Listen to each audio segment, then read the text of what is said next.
예수님께서 부활 승천하시면서 보혜사 성령 하나님을 우리에게 보내주시겠다고 약속하셨습니다. 보혜사 성령님은 우리 곁에 오셔서 우리를 위로하시고 또 진리 가운데로 인도하시는 분이십니다. 오늘 보혜사 성령 하나님께서 우리의 마음을 감동해서 오늘 이 추운 아침에도 여러분을 성전으로 인도해 주신 줄로 믿습니다. 성령의 역사는 불의 역사입니다. 세례 요한은 한 말인데요, 마태복음 3장 11절의 말씀을 보면 나는 너희로 회개하게 하기 위하여 물로 세례를 베풀거니와 내 뒤에 오시는 이는 나보다 능력이 많으시니 나는 그의 신을 들기도 감당하지 못하겠노라. 그는 성령과 불로 너희에게 세례를 베풀 것이요. 아멘. 성령과 불로 세례를 베푸신다. 의미는 우리를 깨끗하게 하고 거룩하게 하시는 이 성령과 이 또 불 속으로 인격적인 침투가 이루어진다. 이 인격적인 침투는 다스림을 받는다, 지배를 받는다. 이 성령과 불 세례는 모든 죄인을 정화시키고 깨끗하게 하는 그런 기능을 하는 그런 의미입니다. 그래서 스가랴 13장 9절에 하나님께서 말씀하시는데, 스가랴 13장 9절 말씀을 다 같이 봅니다. 내가 그 3분의 1을 불 가운데 던져 은같이 연단하여 금같이 시험할 것이라. 그들이 내 이름을 부르리니 내가 들을 것이며 나는 말하기를 이는 내 백성이라 할 것이요 그들은 말하기를 여호와는 내 하나님이시. 은과 금이 왜 불 속에 들어가냐? 깨끗하게 되어지리. 더러운 불순물들이 다 소멸되어지도록 불 가운데로 은이 던져지고 금이 던져지는 것입니다. 불은 죄인을 깨끗하게 하며 정화시키고 연단시키는 소재로 성경에는 등장합니다. 성령과 불 세례는 모든 악인을 심판하는 또한 기능을 갖고 있습니다. 이 심판의 장면은 오늘 세례 요한의 말 이어서 타작마당에서 알곡과 쭉정이를 구별해내서 쭉정이를 불에 태워버리겠다 이렇게 말하고 있습니다. 성령을 가리켜 퓨니마라고 하는데 이 헬라어에서는 이 퓨니마는 바람이라는 의미도 있어요.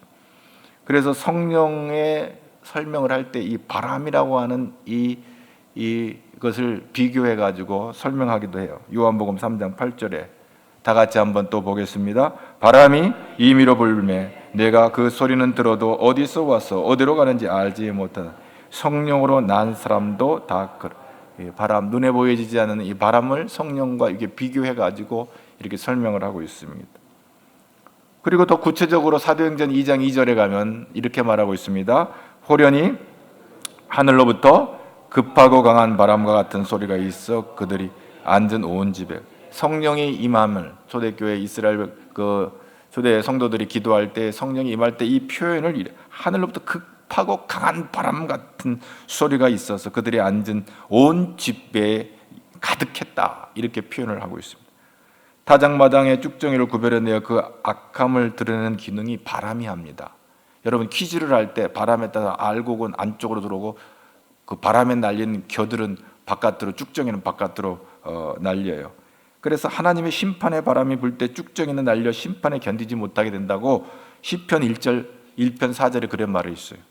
악인들은 그렇지 아니하여 오직 바람에 나는 겨와 같다. 이 쭉정이는 바람에 나는 겨와 같다. 알곡은 안으로 모이지만 쭉정이는 바람에 나는 겨와 같아서 흩어져 버리는 거예요. 다 버려지는 거예요. 그래서 마태복음 3장 12절에 이제 성령 세례 요한이 말을 이어서 그런 말을 합니다. 다 같이 3장 12절을 봅니다. 손에 기를 들고 자기의 타작마당을 정하게 하사 알곡은 모아 곡관에 드리고 쭉정이는 꺼지지 않는 불에 태우리라. 그렇습니다. 오순절 성령 강림은 불의 혀처럼 임했고 임한 사람들에게는 놀라운 하나님의 능력이 나타납니다. 그래서 이 오순절에 이 불같은 성령, 성령이 그렇게 비유되어 있는 거예요. 마가다락방에 이 불같은 성령이 임했어요. 그래서 사도행전 2장 3절 또 같이 봅니다. 마치 불의 혀처럼 갈라지는 것들이 그들에게 보여 각 사람 위에 하나씩 바람처럼 불처럼 이렇게 강력하게 이렇게 임하는 것을 그렇게 말합니다. 그들이 성령의 충만함을 받을 때 그 명절을 지키기 위해서 예루살렘에 모여든 많은 지역 이방 사람들에게 하나님의 말씀이 증거될 때 사람들이 깜짝 놀라요. 자기들의 언어로, 방언이라고 하는 것은 못 알아먹는 말이 아니라 사도행전 2장에 나오는 방언은 저들 각자의 지역 언어로 이해할 수 있도록 사도들이 복음을 전할 때 이 성령의 강권적인 역사로 말미암아 저들이 복음을 듣게 되는 것이에요. 그래서 사도행전 2장 7절에 하나님이 말씀하시는 말씀에 내가 내 영을 모든 육체에 부어주리라. 할렐루야. 하나님의 영을 말세 초림해 주러 오신 이 예수님이 이 시대에 다시 재림해 주러 오실 이 시대를 살아가는 이 말세에 성령을 부어주시겠다 하시는 것입니다. 그래서 이 불은 능력이 작은 불이 순식간에 한 도시를 삼키는 것 같이 오순절날 성령이 예루살렘 교회에 임할 때 예루살렘이 다 뒤집어져 버린 거예요. 이 성령으로 말미암아서.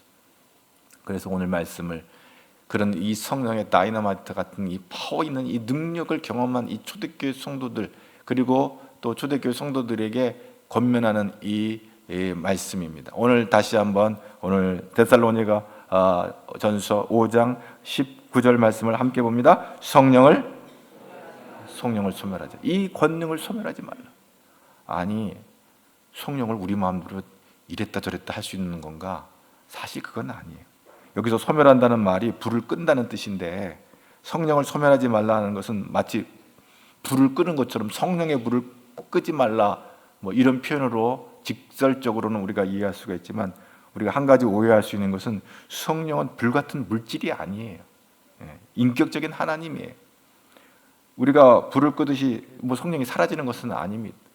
여러분, 주님은 나의 반석이면 하나님이 돌이라는 게 아니라 그 돌의 속성, 변하지 않는 것, 견고함, 이런 속성을 빗대 가지고 하나님은 나의 반석이라고 하지, 하나님은 돌이에요, 하나님은 불이에요, 이런 물질이 아닌 거예요. 그 속성의 특징을 가지고 비유를 하고 있는 거예요.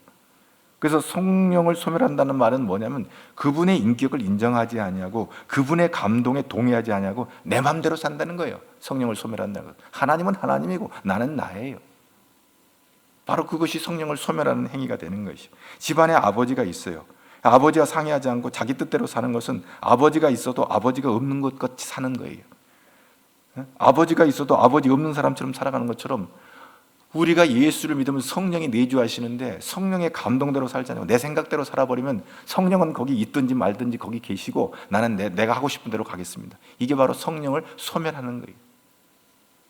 하나님의 말씀에 순종하는 것은 하나님의 인격을 인정하는 겁니다. 마찬가지로 성령 하나님의 인격을 존중하는 사람은 그분의 감동에 순종하는 겁니다. 성령이 내 마음을 감동하셔서 오늘 이 아침에 하나님 앞에 나와 예배하는데, 에이 뭐 날씨도 춥고 그런데 다음 주도 예배 있는데 다음 주에 가지. 그건 인간적인 생각. 그러므로 우리는 하나님의 영이 우리의 마음을 붙잡을 때, 그 영이 우리의 마음을 감동할 때 그 감동한 대로 순종하며 살아가는 것이 하나님의 인도함을 받는 것이. 할렐루야. 오늘날 우리 성령 하나님께서 말씀을 가지고 우리를 인도해 주신 줄로 믿습니다. 우리가 하나님 앞에 나와 예배할 때 하나님의 말씀을 듣는 가운데 성령의 감동으로 아멘 할 때 그 말씀이 내 말씀이 되고 내 길에 빛이 되고 등이 되는 거예요. 할렐루야. 그 말씀대로 순종하는 저와 여러분 되기를 축복합니다. 오늘 하나님의 또 우리가 생각할 것은 하나님의 성전에 불이 꺼져서는 안 돼. 하나님의 성전에 불이 꺼져서 안 된다는 말이 무슨 말인가?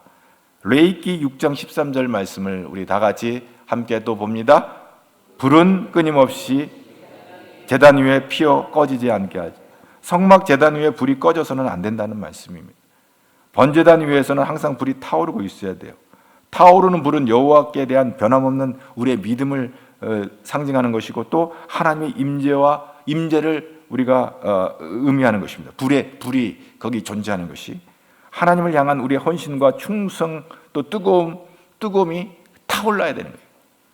이 제단에 타오르는 불은 이스라엘의 흥망과도 관련이 있었어요. 왜? 실제로 이스라엘 바벨론 포로로 잡혀갈 때 성전 제단의 불은 꺼져버렸어요. 70년 동안. 불행한 일이에요. 성막은 오늘로 말하면 성전이고 교회입니다.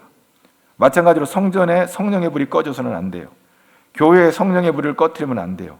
이 불이 꺼지면 교회는 창고가 되어버리는 거예요. 건물이에요. 그냥 세상에 뭐 다른 어떤 빌딩과 비교할 수 없는 그냥 하나의 건물일 뿐이에요. 성령의 불이 꺼지지 않는 교회는 성령의 인도를 따르기, 성령의 불이 꺼진 교회는 성령의 인도를 따르기보다는 인간의 지혜와 방법으로 나아가는 거예요. 교회가 어떤 경영학적인 어떤 마케팅이나 어떤 세상적인 어떤 처세나 지혜로 교회를 이끌고 가면 그것은 교회가 아니에요. 아무리 작은 교회라도 성령의 불이 꺼지지 않는 교회는 성령의 인도를 받으며 순종합니다. 초대교회가 바로 그랬어요. 개인 신앙생활도 마찬가지예요. 오늘 저와 여러분은 하나님의 성전이에요. 할렐루야. 오늘 이 사실을 알아야 되는 것이. 고린도전서 3장 16절 너희는 하나님의 성전이요 하나님의 성령이 너희 안에 거하시는 것을 알지 못하느냐 그랬어요. 여러분, 우리가 이 말씀을 할 때 아멘, 내가 하나님의 성전입니다. 내 안에 하나님의 영이 거하십니다. 아멘. 그러면 성전인 우리 안에 성령의 불이 꺼지게 해서는 안 되는 거예요. 바리새적인 형식만 있고 무늬만 있는 이 바리새인 신앙을 그렇게 말하는데, 무늬만 있다가 무늬만 목사예요. 무늬만 장로예요. 무늬만 권사고 집사고 교사고 뭐 성도라요. 무늬만. 사람들이 집사라고 부르니까 저 사람 예수 믿는 사람인가 보다. 그런데 속이 성령이 없으면 무늬만 집사인 거예요. 무늬만 아니라 무늬도 이쁘고 내용도 하나님 기뻐하시는 삶을 사는 것이 성령 충만한 삶이에요. 그래서 냉담한 목사, 냉담한 장로, 냉담한 집사, 냉담한 권사, 냉담한 교사, 냉담한 구역장, 냉담한 성도가 아니라 성령 충만으로 뜨거운 목사, 장로, 권사, 집사, 교사, 구역장들을 하나님이 사용하시는 것입니다. 할렐루야. 성령의 불이 꺼져버렸기 때문에 하나님의 말씀을 들어도 감동이 없고 역사가 일어나지 않고 예수님을 사랑하는 마음도 식어져 버리고 뭐 꼭 교회에 가야 되나, 뭐 이런 신앙생활을 해야 되는가, 주의 몸된 교회를 위한 헌신도 없어지고, 추운 겨울에 집안에 보일러 불이 들어오지 않는다면 그 집안의 공기는 싸늘하고 냉랭한 찬바람이 느껴질 것입니다. 오늘 우리는 지금 특별 새벽 기도가 진행되고 있어요. 교회 기도의 불을 지금 붙이고 있고 불이 붙었어요. 어제도 토요일 새벽에 굉장히 추웠지만 교사들이 나와서 특송을 하고 새벽을 깨우며 기도할 때 마음에 감동이 있고요. 하나님의 놀라운 역사가 일어나는 것입니다. 나는 금년에 교회 학교가 지금까지 부흥한 중에 가장 큰 부흥이 일어날 줄로 믿습니다. 기대할 수 있기를 바랍니다. 돼도 되고 안 돼도 되는 게 아니에요. 하나님이 하시는 줄로 믿습니다. 특별 새벽 기도에 진행되는 동안에 성탄 트리의 불이 반짝반짝 빛나고 있을 때 추운 날씨 가운데도 마음이 따뜻해지는 것을 느끼게 되어집니다. 성령의 불이 저와 여러분의 가정과 우리 교회 안에 뜨겁게 임하기를 축복합니다. 너는 기도해, 나는 피곤해. 들어 누워있는 인생들이 있는 거예요. 기도하는 사람 따로, 잠자는 사람 따로 있는 거예요. 잠자는 영혼들은 다 죽는 거예요. 이런 사람 한 사람도 없기를 바랍니다. 영상 앞에서 스마트폰이라도 붙잡고 기도하는 기도의 용사가 되기를 바랍니다. 나는 이 날씨 추워서 죽어도 못 가겠다 그러면은 스마트폰이라도 키세요. 새벽 5시에 영상으로 송출되고 있잖아요. 새벽 기도회가. 비대면이라는 말이 참 요상한 말이 생겨버렸어요. 하나님 앞에 예배드리면 대면 예배지 무슨 비대면 예배가 어딨냐. 그 말 자체가 신학적으로도 문제가 있는 말이에요. 그러나 하나님은 아니 계신 곳이 없기 때문에 주여 하는 곳에, 그것이 병실이든 카페든 어디든 주님 하고 부르짖으면 주님은 그곳에서 만나주신 줄로 믿습니다. 대면해 주신 줄로 믿습니다. 비대면이라는 건 없는 거예요. 비대면이라는 게 어디 있어요? 비대면이. 교회 현장에 안 나와서 예배드리면 비대면이고 나오면 대면인데, 하나님은 뭐 아니 계신 곳이 없는데 뭐 저 집에서 예배드리면 비대면입니까? 하나님을 비대면이? 목사를 비대면 하겠지, 목사를. 그러나 하나님은 아니 계신 곳이 없어요. 어느 곳에도 계신 줄로 믿습니다. 그래서 기도에 이 불을 붙잡아야 돼요. 그러면 왜 성령이 소멸되냐? 기도하지 않으니까 성령의 불이 소멸된다. 기도 없이 성령 충만 받을 수가 없어요. 기도하지 않고 뜨거운 신앙, 열심히 있는 신앙 가질 수가 없어요. 여러분, 어떤 사람은 그래요. 뭐 너무 교회에 깊게 들어갈 게 없겠어요. 신앙생활은. 너무 뜨거운 것도 부담스러워요. 그냥 적당히 민구루만이야. 찬 것도 아니고 따뜻한 것, 뭐 뜨거운 것도 아니고 그냥 민구루만. 여러분, 영하 20도에서 민구루하면 얼어 죽습니다. 따라합시다. 기도하면 산다. 다른 거 없어요. 기도하면 사는 거예요. 기도하면. 초대교회가 시작할 때 뭐 한 줄 아세요? 신학 공부했나요? 초대교회? 기도에 전념했어요. 성경 그 말씀을 붙잡고, 사도들의 말씀을 붙잡고 오로지 기도에 힘쓰다. 사도행전 1장 14. 더불어 여자들과 예수의 어머니 마리아와 예수의 아우들과 더불어 마음을 같이 오로지 기도에 힘썼다 그랬어요. 기도할 때 역사가 일어난 줄로 믿습니다. 성령이 소멸된 교인을 보면 하나같이 기도가 없는 교인이에요. 기도 생활과 성령의 역사는 정비례 합니다. 여러분, 우리가 기도하다가 쉬는 것은요, 그건 참 치명적이에요. 치명적이에요. 여러분, 기도하다 쉬는 죄를 범하지 않기를 바랍니다. 아예 기도를 안 하는 것도 문제가 있겠지만 기도하다가 쉬면 안 돼요. 성령의 불을 꺼뜨리지 않기 위해서는 지속적으로 기도해야 되는 거예요. 이 땅의 부흥을 위해서, 우리 교회 부흥을 위해서, 여러분의 심령 부흥을 위해서 기도해야 돼요. 기도는 해도 되고 안 해도 되는 게 아니에요. 밥을 먹어도 돼도 안 먹어도 된다고 생각하는 사람은 없을 거예요. 어떤 사람은 밥 없으면 빵 먹지. 근데 빵도 밥이죠. 빵도 밥이에요. 누가복음 12장 49절 다 같이 보겠습니다. 다 같이 함께 봅니다. 시작. 내가 불을 땅에 던지러 이 불이 이미 붙었으며 내가 무엇을 원하리요? 예수님께서 하십니다. 내가 불을 땅에 던지러 왔다. 사단은 우리가 무릎을 꿇는 거 제일 싫어해요. 무릎 꿇고 기도하는 거 싫어해요.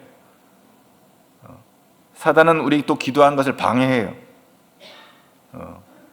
우리가 교회에서 기도의 불을, 우리 교회 안에 기도의 불을 끄려고 필사적으로 역사하는 게 사단의 역사예요.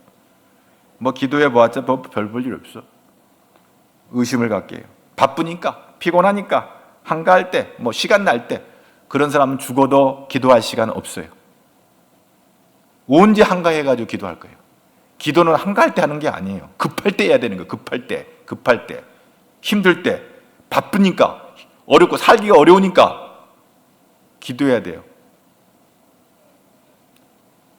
하루 종일 스마트폰을 섬기며 살아가는 인생도 있어요. 한때는 텔레비전은 나의 목자지시니 내게 부족함이 없다가, 인생이 요즘 스마트폰 모든 게 다 해결돼. 이거 하나만 들고 있으면 섬에서도 짜장면 배달까지 가능해. 굶어 죽을 일이 없어요. 여러분, 속으면 안 돼요. 사단의 전략에 걸려드는 것이. 기도하지 않는 사람은 사단의 일을 돕는 거예요. 사단과 손잡는, 사단과 동업하는 거예요. 사단의 편이에요. 사단의 동역자예요. 여러분, 사단은 또 그러면서 기도하지 않는 교인을 비웃고 우습게 여겨요. 사단은 무릎 꿇고 기도하는 사람을 두려워합니다. 기도의 불을 끄지 맙시다. 기도의 불씨를 살릴 수 있기를 바랍니다. 여러분이 어디에 있든지 간에, 여러분의 골방에 있고 여러분이 집에 어디에 있든지, 저녁이든 낮이든 오후 시간, 어느 시간이든 정한 시간에 하나님 앞에 기도할 때 기도의 불이 꺼지지 않기를 바랍니다. 꼭 새벽에 나와야만 기도합니다. 새벽에 나와야 기도하는 사람이 낮에도 기도하고 오후에도 기도하고 저녁에도 기도해요. 새벽에 나와서 기도할 정도의 영성과 열심이 있는 사람이 24시간을 마귀에게 뺏기지 않고 기도하는 거예요. 새벽 기도만 빼고 하면 안 돼요. 그렇게라도 하세요. 그러면 우리 교회의 기도의 불이 꺼지지 않고 계속 타올라야 돼요. 성전을 찾아와서 부르짖는 기도의 소리가 끊이지 않아야 돼요. 기도의 불을 꺼뜨려서는 안 돼. 그래서 성전에 나와서 기도하는 거예요. 뜨겁게 타오도록 합쳐서. 장작이 하나로 타면은 별 힘이 없지만 막 장작이 막 무대기로 보면 화력이 어마어마한 화력이 나오는 거예요. 그래서 이 추운 날 가운데도 우리 특세에 나온 분들 환영하고 격려하고 축복하고 응원합니다. 이번에 이제 마지막 한 주간이 있어요. 월화수목 금요일까지 이제 마지막 5일 남았는데, 할 수만 있으면 나와서 하나님 앞에 엎드려 기도하는 저와 여러분 되기를 축복합니다. 또 우리는 어떻게 성령의 불을 끄느냐? 정욕대로 살면 그래요. 육신의 정욕대로 사는 것이 성령을 소멸하는 일이에요. 우리는 죄로부터 구원을 받았음에도 불구하고 죄 성령을 완전히 떨쳐버리지 못하고 있어요. 그래서 성령의 인도하심과 육체의 소욕 사이에 갈등하고 고민하는 거예요. 성령을 소멸시키는 적은 내 육체 안에 있어요. 사도 바울이 갈라디아 교인들을 향해서 성령을 소멸시키는 그 육체의 소욕들에 대해서 얘기합니다. 갈라디아서 5장 17절에 우리 다 같이 한번 보겠습니다. 육체의 소욕은 성령을 거스리고 성령의 소욕은 육체를 거스리나니 이 둘이 서로 대적하므로 너희가 원하는 것을 하지 못하게 하려 함이니. 아멘. 이 말씀. 육체의 소욕은 성령을 거스리고 성령의 소욕은 육체를 거스리고. 한번 새벽에 나오려고 하는데 너무 춥다, 어렵다, 다 탓하고 황영합니다. 이건 막 육체의 소욕이. 그래서 갈라디아서 5장 16절에 뭐라고 말했어요? 내가 이르노니 너희는 성령을 따라 행하라. 그리하면 육체의 욕심을 성령 감동하시면 감동하신 대로 순종할 수 있기를 바랍니다. 날마다 성령의 도우심을 구할 수 있기를 바랍니다. 어제까지 성령 충만하고 오늘 충만, 나는 내 맘대로 이러면 안 되는 거예요. 날마다 성령의 인도를 사모해야 돼요. 우리가 성령을 쫓아 살면 어제만 성령을 쫓아 사는 것이 아니라 오늘 또 주의 성령을 쫓아 살고 내일 또 성령을 쫓아 살아요. 그래 성령의 인도하심을 받고 성령의 은혜와 능력을 우리가 체험하게 될 줄로 믿습니다. 갈라디아서 3장 3절을 보면 너희는 왜 성령으로 시작해서 육체로 마치느냐 그랬어요. 너희가 육신대로 살면 반드시 죽는다 그랬어요. 이것은 죽는다는 육신의 죽음만을 의미하는 게 아니라 영적인 죽음을 의미하는 거예요. 영원한 지옥불에 들어간다는 얘기예요. 겁박이 아니에요. 우리의 인생이 그래요. 여러분 대충 마무리하려고 하지 말고 유종의 미를 거둘 수 있기를 바랍니다. 늙어서 변명될 수 없어요. 핑계가 될 수 없어요. 늙은 게 왜 핑계가 됩니까? 늙어서 못해. 우리는 숨 쉬는 순간, 호흡하는 그 순간, 우리 숨이 넘어가는 그 순간까지 하나님 앞에 엎드려 기도하고 찬양하다가 천국 가는 저와 여러분 되기를 바랍니다. 그렇습니다. 191장 찬송에 보면 우리의 정욕을 십자가에 못 박고 성령의 인도를 따라 사는 찬송이 있잖아요.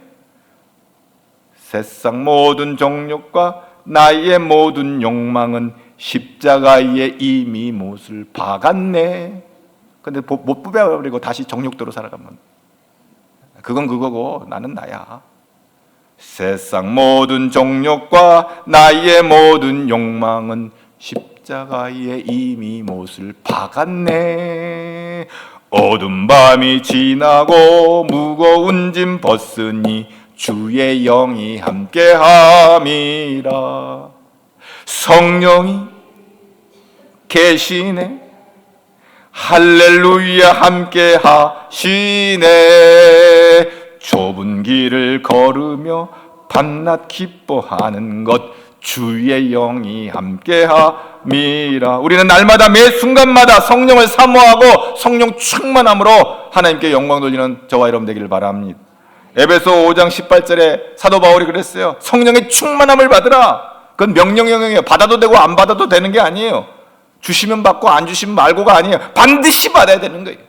그래야 예수 믿고 우리가 이 생에서 승리하며 살아가는 거예요. 구원은 한 번으로 끝나지만 성령 충만은 날마다 해야 돼요. 그러므로 매일 매 순간 성령을 사모하고 우리가 기도할 때마다 성령님 나를 다스려 주시고 내 육신에 져서 내 육신에 물려서 내 육신의 소욕대로 살지 않고 성령 내일 천국 가더라도 오늘 성령 충만해서 하나님의 영광을 위해서 살겠습니다. 주의 손을 꽉 붙잡고 나가길 바랍니다. 에베소 교회를 향해서 계시록 2장 5절에 주님이 경고하십니다. 사도 바울을 통해서 성령 충만함을 받으라고 선포했지만은 계시록 2장 5절에 에베소 교회를 향해서 너희가 처음에 성령의 충만함을 받은 것을 행위를 버리고 회개치 아니하면 처음 행위를 갖지 아니하면 촛대를 옮겨버리겠다. 버림받는다는 거예요. 버림받는 거예요. 고린도전서 3장 17절 다 같이 보겠습니다.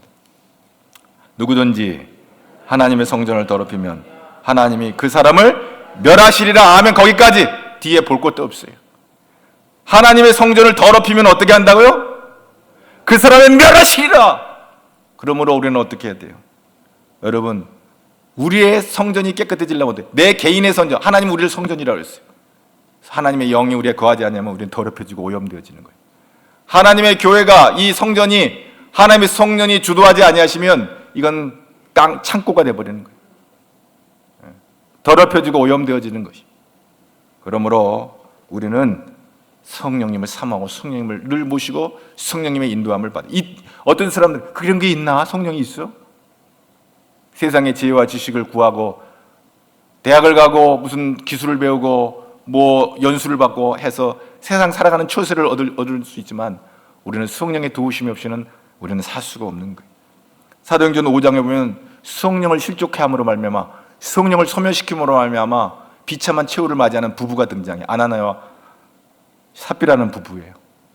그 아나니아와 삽비라 부부가 성령을 소멸시키고 나면 둘 다 그 자리에서 죽고 마는 아주 비참한 최후가 등장하는 거예요. 여러분, 집사만 죽는 거 아니에요. 하나님의 영이 소멸된 엘리 제사장, 구약에 나오죠. 엘리 제사장은 그 가정이 다 패망해서, 목사도 성령이 떠나면 망하는 거예요. 죽는 거예요.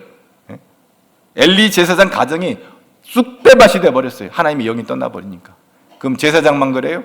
사울왕이 교만해가지고 하나님을 대적할 때 하나님의 영이 소멸됨으로 말미암아 그가 하나님께 버림을 받고 그 최후가 비참했어요. 그가 이스라엘 초대왕, 일대왕으로 얼마나 영광과 존귀를 받았어요. 사울왕이 겸손한 마음으로 키도 홀칠하고 아주 모든 것이 왕제로서의 놀라운 재능을 가지고 있었던 사람이 처음에 두렵고 떨림으로 겸손한 마음으로 이스라엘 초대 왕이 됐지만 그가 망하게 된 것은, 그가 죽게 된 것은 교만함으로 말미암아 하나님께 버림을 받은 것은 그가 교만함으로 하나님의 영이 떠나니까 죽게 된 거예요. 여러분, 우리도 마찬가지예요. 우리 교회가 성령의 불도가니가 되어서 누구든지 이곳에 들어오기만 하면 성령의 불이 붙어가지고 다시 사명을 새롭게 하고 불이 활활 타오르서 젖은 장작 같은 그런 나무들도 막 불이 붙어가지고 하나님 앞에 강력하게 쓰임을 받는 그런 믿음의 아들, 딸들이 되기를 주의 이름으로 축복합니다. 우리 모두 이 시간에 이 비전을 붙잡고 2025년 한 번도 가보지 못한 이 2025년을 갈 때 단지 성령의 능력으로 부흥하는 교회가 우리의 표가 아니라 성령의 능력으로 우리가 개인과 가정과 우리 교회가 승리하는 놀라운 역사가 있기를 축복합니다. 우리 가지의 중앙교회뿐만 아니라 온 한국교회를 성령의 능력으로 붙잡아 주시기를 우리가 기도해야 됩니다. 우리 대한민국도 성령의 능력으로 부흥하게 될 줄로 믿습니다. 여러분, 내가 요즘 일주간 동안 우리 나라를 위해서 기도할 때마다 내가 확신하는 거 있어요. 야, 이런 대한민국 없다. 이렇게 치고받고 싸우다 이런 대한민국 없다. 할렐루야. 하나님께서 이 대한민국을 지켜주실 줄로 믿습니다. 예, 아멘, 아멘, 아멘. 예, 하나님이 우리 나라를 지켜. 걱정할 것이 없어요. 그 뭐 해야 돼요? 기도해야 돼요. 예, 여러분 개인 부흥을 위해서 기도할 수 있기를 바랍니다. 나는 교회 부흥을 위해서 기도. 여러분의 개인이 부흥되기를 바랍니다. 여러분의 심령들이 뜨거워지기를 바랍니다. 그러면 확신하게 되고 근심하지 않고 우리의 근심이 다 떠나가는 거예요. 여러분, 교회에 근심하는 자가 있습니까? 교회가 막 걱정되니까 기도할 수 있기를 바랍니다. 나는 와서 나한테 교회 걱정하는 사람 말 때 난 속으로 그래. 내 이제 공개적으로 얘기하니까 다 들었어요. 교회가 뭐 어렵다고. 뭐. 당신 기도하지 않아서 그런 생각 드는 거야. 기도하면 그런 생각 안 들어. 교회 막 걱정하는 사람들, 당신 기도하셔야 돼. 기도 안 하니까 그런 생각 들어가는 거야. 그런 잡생각들이 들어가는 거예요. 지난 우리 하나님 교회가 지금 60년 동안 하나님이 보호하사 우리 교회 만세! 아멘! 하나님께서 우리 교회를 지켜주신 줄로 믿습니다. 앞으로 지켜주실 줄도 믿고 주님 나라 갈 때까지 우리 가지할 교회를 통해서 비록 세상의 큰 거대한 교회에 비교할 때는 비교할 수 없이 작을지라도 하나님께서 우리 교회를 통해서 영광 받으실 줄로 믿습니다. 금년에도 많은 영혼들을 구원하여 주실 줄로 믿습니다. 하나님의 놀라운 생명의 역사가 우리 가지할 중앙교회를 통해서 나타날 줄로 믿습니다. 그러므로 우리가 기도함으로 나갈 때 하나님 영광 받으실 것입니다. 그래서 우리 사랑하는 우리 성도들은 하나님의 천국 갈 때 주변 저 사이드에 있는 것이 아니라 너희들은 다 이 가운데로 나오라. 우리 주님이 말씀하셔. 왜 그렇습니까? 너희들은 교회에 다 나오라. 충성했으니 너희들이 다 가운데로 나오라. 메인 자리를 차지할 수 있는 우리 가지의 성도들 되기를 축복하. 너희는 저 구석에 가 있어라. 그런 게 아니야. 왜 교회 오면 구석만 찾아가는 인생들이 있는지 몰라요. 앞으로 나올 수 있기를 바랍니다. 메인의 자리가 여러분의 자리가 되기를 축복합니다. 할렐루야. 하나님 감사합니다. 오늘도 성령님 우리 가운데 감동하셔서 구석일지라도 하나님 앞에 나와 예배하고 기도하게 하시니 감사합니다. 부스러기 은혜라도 주셔서 그 은혜 붙잡고 승리하는 믿음의 아들, 딸들이 나대로 복 내려 주시옵소서. 모든 근심 걱정은 내려놓고 하나님이 우리 가지의 중앙교회와 함께 하심을 믿고 기도함으로 승리하는 용사들이 되게 하여 주옵소서. 저들의 심령이 부흥되게 하여 주옵소서. 저들의 가정이 부흥되게 하여 주옵소서. 우리 교회가 부흥되게 하여 주옵소서. 우리 대한민국이 부흥되게 하여 주시옵소서. 예수님 이름으로 기도합니다.